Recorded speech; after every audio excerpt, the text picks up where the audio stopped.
হঠাৎ করে কেন যে এত চুল ঝরছে বুঝতেই পারছি না। কতদিন হয়ে গেল চুল ওঠা আর থামছেই না। না, এমন হতে থাকলে তো মাথায় টাক পড়ে যাবে। না না না, আজ রাজবৈদ্যের কাছে পরামর্শ নিতে হবে। কি ব্যাপার মহারাজ, আজ আপনাকে এমন চিন্তিত দেখাচ্ছে কেন? জীবনে বড় দুঃখ গোপাল, মন মেজাজ একদম ভালো নেই। সে কি, কি হয়েছে মহারাজ? গোপাল থাকতে দুঃখ কিসের? আর বলো না, মাথার চুলগুলো আজকাল ঝড়ে পড়া পাতার মতো পটপট করে ঝরে যাচ্ছে। আমি তো জানি কেন এমন হচ্ছে, কিন্তু এখনই মুখ খুললে চলবে না। আর একটু বেশি বিপদ বাড়লে তখন মাঠে নামবো। তাই বলুন। এ তো খুব ছোট ব্যাপার, চুল ঝরলে টাক পড়বে, আর সেটা পড়া কত ভালো জানেন? কথায় আছে, যত বড় টাক তত বেশি টাকা। তুমি চুপ করো তো বাপু। যদি টাকা থাকলেই টাকা হতো, তাহলে তোমার টাকা কোথায়? যেটা বোঝো না সেটা নিয়ে কথা বলো না। তাই না তাই, মহারাজের ঝরছে চুল, চিন্তার ভাঁজ মাথায়। গোপাল যতই চেষ্টা করুক, চিড়ে ভিজবে না কথায়। তোমরা সকলে থামো তো দেখি। ও রাজবৈদ্য, তুমি এর কিছু উপায় বলো। আগে মহারাজ, অনেক সময় দেহে ওই লৌহের পরিমাণ কমে গেলে এমন চুল ঝরে। আপনি বরং পালং শাক, ওই কিশমিশ, কলা ও আরো কিছু ফল আমি বলে দিচ্ছি, সেগুলো বেশি করে খান। আচ্ছা আচ্ছা আচ্ছা, তবে তাই করে দেখি।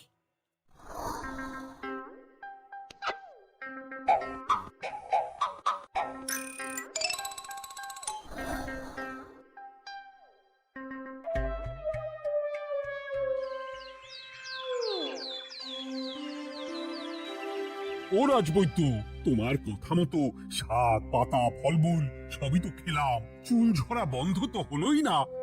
জানতামই এমন হবে। কিন্তু মহারাজ, এমনটা তো হওয়ার কথা নয়। হ্যাঁ, কিন্তু হচ্ছে তো। আরে আমার সাধের চুল কোথায় চলে গেলি সব? এর জন্য তুমি দায়ী। তুমি এর জন্য শাস্তি পাবে বৈদ্য। আমাকে আমাকে ক্ষমা করে দিন মহারাজ, এমনটা হবে এ তো আমি ভাবতেই পারিনি। কিছু মনে করবেন না মহারাজ, ছোট মুখে বড় কথা বলছি, কিন্তু সত্যি এখানে রাজবৈদ্যর কোনো দোষ নেই। ওকে শাস্তি দেওয়াটা ঠিক হবে না মহারাজ। দেখেছেন মহারাজ, গোপালের সাহসটা দেখেছেন? আপনার মুখের উপর কথা বলছে। তা বলি, তুমি যখন এতই বোঝো, তাহলে নিজেই একটা আস্ত লোহা খেয়ে দেখো না, তোমার মাথায় চুল গজাচ্ছে কিনা। ঠিকই আছে, এসব মূর্খের মতো কথা কেবল আপনার থেকেই আশা করা যায় মন্ত্রী মশাই। মহারাজ, আপনি বিচক্ষণ মানুষ, আমার শুধু অনুরোধ, আরেকবার ভেবে দেখবেন। ঠিক আছে, রাজবৈদ্যকে আমি শাস্তি দেব না, কিন্তু সকলের জন্য আমার একটা ঘোষণা আছে। কি ঘোষণা? আমার এই কঠিন সমস্যা যে দূর করে দিতে পারবে, তাকে আমি বিশেষ পুরস্কারে ভূষিত করব। এই তো পেয়েছি, এই সুযোগ কোনোভাবেই হাতছাড়া করা চলবে না। এবারের সমস্যাটা সত্যি বেশ কঠিন। কি করলে যে মহারাজের চুল পড়া বন্ধ হবে সেই উপায় মাথাতেই আসছে না। হঠাৎ করে কেন যে এমন হলো কে জানে।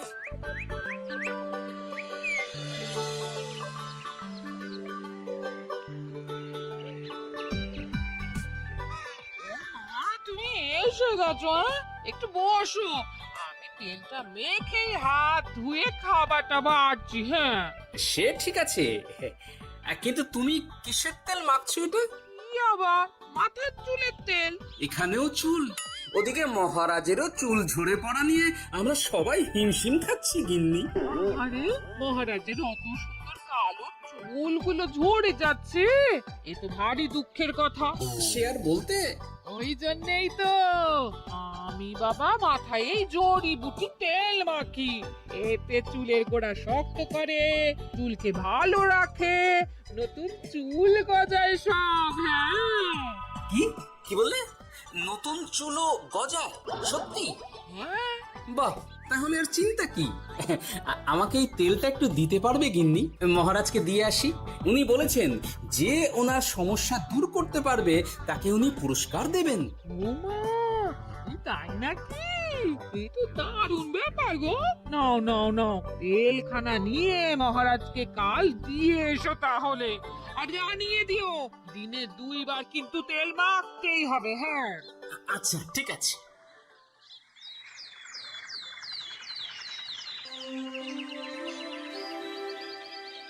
কোনো উপায় খুঁজে পেলে তোমরা? আগে মহারাজ, আমি আপনার জন্য নকল চুল বানিয়ে এনেছি। যতদিন আপনার চুল পড়া বন্ধ না হচ্ছে ততদিন আপনি এটা পরে ব্যবহার করতে পারেন। সে তো বুঝলাম, কিন্তু নকল চুল তো আর আসল চুলে জায়গা নিতে পারবে না বিজ্ঞানী। আসল চুলের কথা ভেবে আমি আপনার জন্য কেশুত্তে পাতা এনেছি মহারাজ। আচ্ছা বেশ। তা গোপাল, খুব তো আগের দিন বকবক করছিলে, তুমি কি এনেছো শুনি? সেটা যথাসময়ে দেখতে পেয়ে যাবেন মন্ত্রী মশাই। এটা জড়িবুটি তেল মহারাজ। আমি এটা আপনার জন্য এনেছি। এতে নতুন চুল গজায় আর চুলের স্বাস্থ্যও ভালো হয়। আমার গিন্নিও ব্যবহার করে এটি, তবে দিনে 2 বার করে মাখতে হবে, তাহলেই ভালো ফল পাবেন মহারাজ। বাবা, তাহলে তুমি কেন মাখো না? আচ্ছা, আপনার সমস্যাটা ঠিক কোথায় বলুন তো মন্ত্রী মশাই? মহারাজের জন্য কিছু আনলেও কথা শোনান, না আনলেও কথা শোনান। সত্যি তো মন্ত্রী, কেন তুমি সব সময় গোপালের পিছনে পড়ে থাকো বলো তো? এরা তো তাও সবাই কিছু না কিছু আমার কথা চিন্তা করে এনেছে, তুমি তো সেটাও করনি। না, আসলে মহারাজ, আমিও ভাবছিলাম আপনার কথা, কিন্তু থাক, বুঝেছি।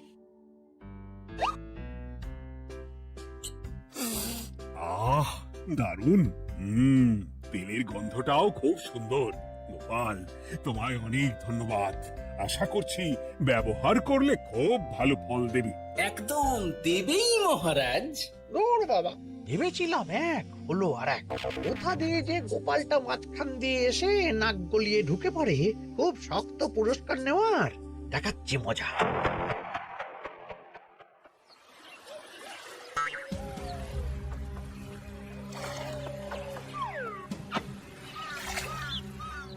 এবারে গোপালের তেল দিয়েই সব কিছু তোল পার করব।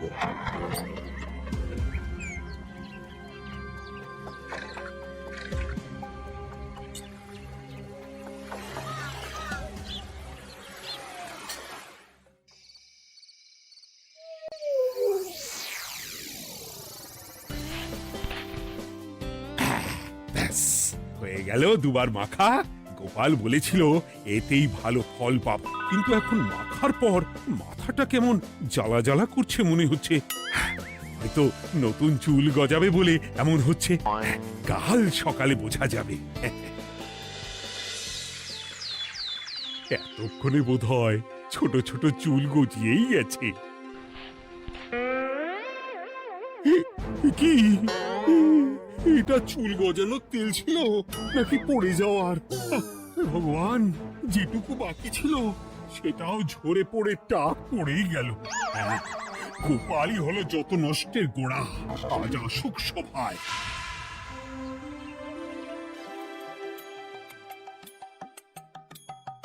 এই যে এখন এলেন উনি। ও কি মহারাজ, আপনি এমন কাপড় মাথায় জড়িয়ে বসে আছেন কেন? তুমি আর এমন প্রশ্ন জিজ্ঞাসা করো না গোপাল। তোমার দয়াতেই মহারাজের এমন অবস্থা। মানেটা আমি তোমায় দেখাচ্ছি, দাঁড়াও। এই যে গোপালের দেওয়া তেল মেখেই আমার এমন হয়েছে, আর তার জন্য আমি তোমাকে কোনোদিনও ক্ষমা করব না গোপাল। বিশ্বাস করুন মহারাজ, আমার গিন্নিও মাখে এই তেল, কিন্তু এমন কিছু তো এখনো পর্যন্ত ঘটেনি। আমি আর কিচ্ছু শুনতে চাই না।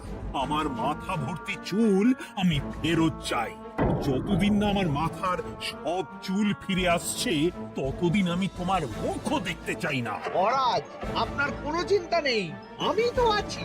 এবার এই সমস্যার একটা সমাধান আমি করেই ছাড়বো। কি ব্যাপার, মন্ত্রী মশাই এত লাফাচ্ছে কেন? এসবের পেছনে আবার ওনার হাত নেই তো? না, ব্যাপারটা পরে দেখতে হচ্ছে।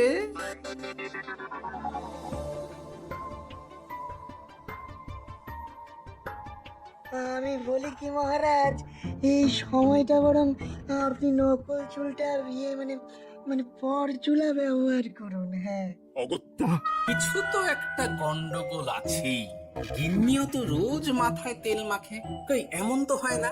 মন্ত্রী যদি কিছু করেও থাকে তাহলেও হাতে নাতে ধরবো কিভাবে?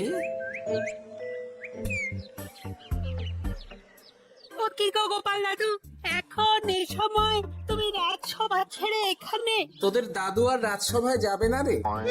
কি বলছো গো? কেন?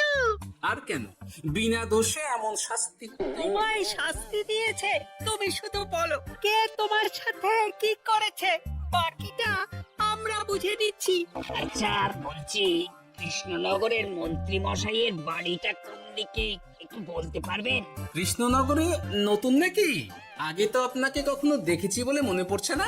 হ্যাঁ, আমি এখানে থাকি না, আমি এখানে আমার কাজে এসেছি, তাই মন্ত্রী মশাইয়ের বাড়ির ঠিকানাটা যদি একটু বলে দেন। নিশ্চয়ই, এ পথ দিয়ে সোজা চলে যান, তারপর কিছুটা ডান দিকে গেলেই পেয়ে যাবেন। আচ্ছা, অনেক ধন্যবাদ। ভিন গায়ের লোক মন্ত্রী মশাইয়ের বাড়িতে, ব্যাপারটা বেশ সন্দেহজনক লাগছে। এই এই গোলটা ন্যাপলা, তোরা তোরা দুজন একটু আড়াল থেকে দেখতো লোকটা মন্ত্রী মশাইয়ের বাড়িতে ঠিক কি জন্য এসেছে, তারপর আমায় খবর দিস। ঠিক আছে গোপাল দাদু। তোমার আবার এখানে আসার কি দরকার ছিল? আমি তো বলেছি যে আমি ঠিক গিয়ে তোমার পাওনা গন্ডা মিটিয়ে দেবো। মিটিয়ে দেবে? কতদিন হয়ে গেছে জানেন? দেখো, হয় আমার কীটনাশক আর সার সব ফিরিয়ে দিন, নয়তো আমার জিনিসের দাম মিটিয়ে দিন। কীটনাশক, সার আর কি করে ফেরত দেবো বলো? ও তো সব পুকুরের জলে মিশে গেছে। ওসব আমি জানি না, আমার পাওনা গন্ডা মিটিয়ে দিন, ব্যাস। চল চল, এখনই তাহলে গোপাল দাদুকে গিয়ে সব জানাই। চল চল দাদু, ও গোপাল দাদু। তোরা এসে গেছিস? আয় আয় আয় আয় আয়। মন্ত্রী মশাইয়ের মুখ থেকে অনেক খবর পেলাম। তাই নাকি? কি শুনি? মন্ত্রী মশাই ওই লোকটার কাছ থেকে অনেক কীটনাশক সার নিয়েছে, কিন্তু এখনো জিনিসের দাম মেটায়নি। হ্যাঁ, ওই জন্যই তো মন্ত্রী মশাইয়ের উপর লোকটা খুব লেগেছিল, হুমকিও দিয়েছে 1 সপ্তাহের মধ্যে জিনিসের দাম সব মিটিয়ে দিতে হবে। তাই নাকি? কিন্তু কীটনাশক সার নিয়ে মন্ত্রী মশাই কি করবে? সেটা তো বলতে পারবো না দাদু, তবে হ্যাঁ, মন্ত্রী মশাই ওই লোকটাকে বলছিল যে ওই সব কীটনাশক সার পুকুরের জলে মিশে গেছে। কি বললি? পুকুরের জলে? আচ্ছা, এবার দুয়ে দুয়ে 4 করা গেল। অনেক ধন্যবাদ রে তোদের। বল বল, তোরা কি খাবি? কিচ্ছু লাগবে না গোপাল দাদু, তবে ভোলা বই আর মিষ্টি খাওয়ালে। আচ্ছা আচ্ছা। কি করে যে মহারাজকে আসল ব্যাপারটা বোঝায়, কিছু তো একটা উপায় বের করতেই হবে। বলি বাবা, রাজসভায় যেতে হবে না বলে কি সারাদিন এইভাবে শয়নে শয়নে দিন কাটাবেন বাবা? হ্যাঁ? উপায় পেয়ে গেছি। বুঝলে গিন্নি, আমাকে একটা জায়গায় যেতে হবে, বুঝলে? তারপর ওখানে যদি কাজ হয় তাহলে আগামীকাল রাজসভায় আমি যাব। কিন্তু তুমি যে বলেছিলে তোমার এখন ছুটি। হ্যাঁ? কি আর করি বলো, গুরুত্বপূর্ণ একটা কাজ, তাই যেতেই হবে। আচ্ছা, যাও।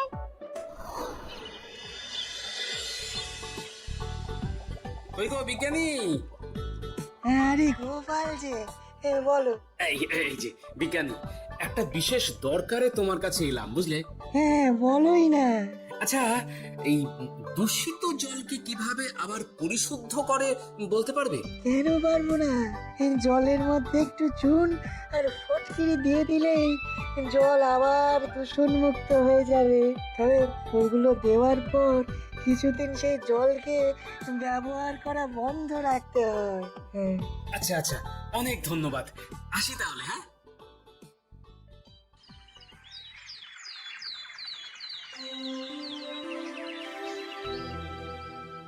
ছায়া পড়েছে, ছায়া পড়েছে। আমি বেশ বুঝতে পারছি তার ছায়া পড়েছে এখানে। কার ছায়া পড়েছে? আজকাল তোর মাথা থেকে অনেক চুল ঝরে পড়ছে, তাই না? আগে হ্যাঁ সাধু বাবা, আপনি একদম ঠিক কথা বলেছেন।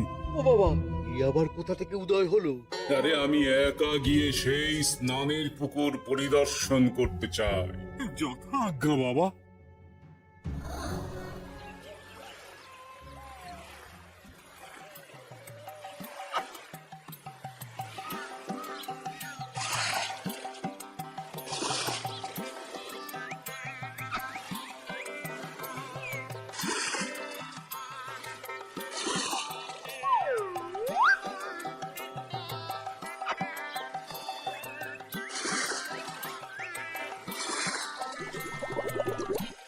যাক বাবা, মোটামুটি সপ্তাহখানেক এভাবে থাকলেই পুকুরের জল আবার আগের মতো পরিষ্কার হয়ে যাবে। এবার শুধু মহারাজকে একটু বুঝিয়ে বললেই হয়ে যাবে।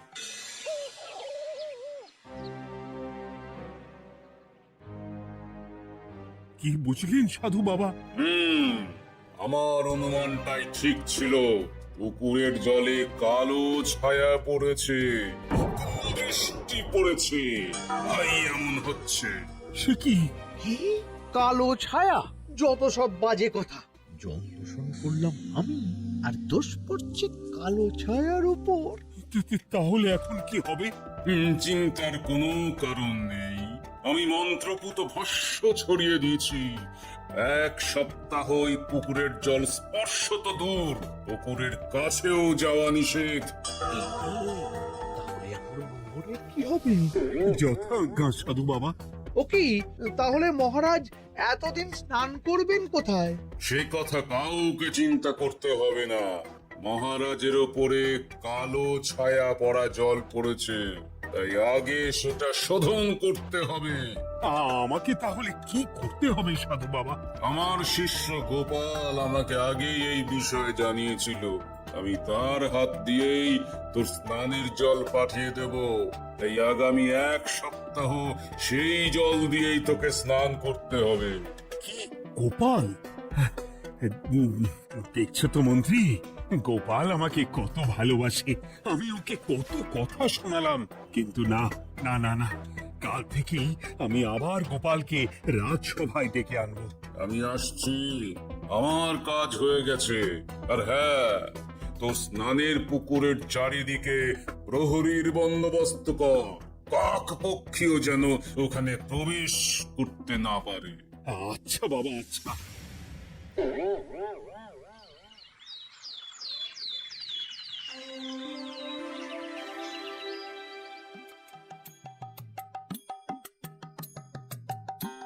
গোপাল, তোমাকে আবার এখানে দেখতে পেয়ে আমার খুব ভালো লাগছে। তোমার গুরুদেব গতকাল এসেছিলেন, কিছু মনে করো না। না বুঝে তোমাকে অনেক কথা শুনিয়েছি। না মহারাজ, আমি জানি আপনি আমাকে খুব ভালোবাসেন, তাই আমি কিছু মনে করিনি মহারাজ। এই নিন, আমি আপনার স্নানের জল এনেছি। হ্যাঁ হ্যাঁ হ্যাঁ, দাও দাও দাও।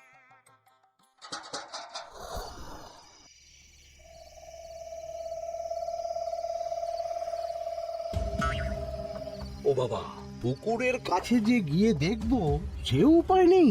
চারপাশে প্রহরীতে ভর্তি, তাও কি সত্যি সত্যি কালো ছায়া পড়েছে? ভালোই হলো, পাওনাদারকে বলে দেবো কীটনাশকটা জালি ছিল। এই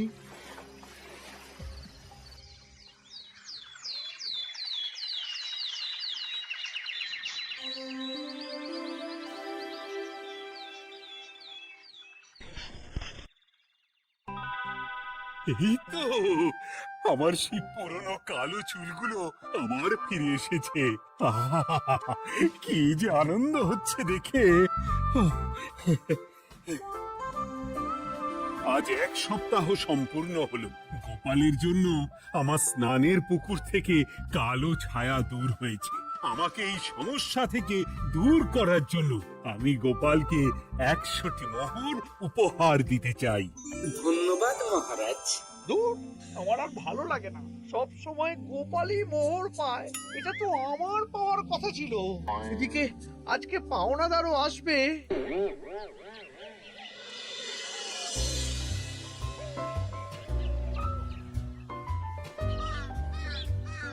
গোপাল দাদু, ওই লোকটা এসে গেছে। আচ্ছা আসছি। এটা তো মন্ত্রীর বাড়ির দিকে রাস্তা। আমরা তাহলে ওদিকে কেন যাচ্ছি গোপাল? আপনার পুকুরের আসল রহস্যটা কি সেটা আপনি জানবেন না মহারাজ? মানে নিজের চোখেই দেখুন, তাহলে বুঝতে পারবেন। আরেকটু সময় দাও আমায় ভাই, এমনিতেও তোমার কীটনাশক কোনো কাজের নয়। কি এখন এসব কথা? আর একদিনও সময় দিতে পারছি না। একটু বোঝো, একটু। সব আমি মহারাজের পুকুরের জলে মিশিয়ে দিয়েছি। মন্ত্রী, তুমি তাহলে সেই কালো ছায়া? মহারাজ, আপনার পর্দা ফাঁস হয়ে গেছে মন্ত্রী মশাই। তুমি তাহলে সবটা জানতে? একদম প্রথম থেকে। খুব জোর ফেঁসেছি। এদিকে পাওনাদার, ওদিকে মহারাজ, এখান থেকে কেটে পড়তে হবে। গন্ডগোল করে আবার পালানো হচ্ছে কবে রে? বলো কেন করেছিলে?